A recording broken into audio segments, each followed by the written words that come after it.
ሐሳብ የለውጥ ኃይል ነው። ምሁራን የለውጥ ወኪል ናቸው። ውክልናቸውን በወጉ የማይወጡ ከሆነ ውክልናውን በወጉ እንደማይወጣ የህዝብ ተመራጭ ማለት ናቸው። ኢንተሌክቹዋል ሊደርስ ከረንሲያቸው ሐሳብ ነው። የሚገበያዩበት ከረንሲ ሐሳብ ነው።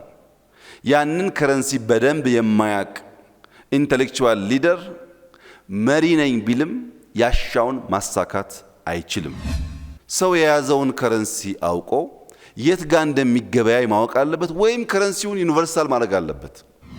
ምሁርነት ሐሳብ አክባሪ፣ ሐሳብ አፍቃሪ መሆን አለበት። መደመር ሲባል ፖለቲካል ብቻ አይደለም። በእያንዳንዱ ሴክተር ያለ ዕውቀት ሐሳብን ማሰናሰል ማለት ነው። እናንተ ሼልፍ ላይ ብዙ ሐሳብ አለ። ከኢንዱስትሪ ካልተደመራችሁ ፈጠራ አይሆንም፣ ቴክኖሎጂ አይሆንም። እናንተ ሼልፍ ላይ ብዙ አይዲያ አለ። ከአርሶ አደር ማሳ ካልተዋሃዳችሁ ቴክኖሎጂ አይሆንም፣ ፕሮዳክቲቪቲን አያፋጥንም፣ አያባዛም። ምሁር ማን ነው?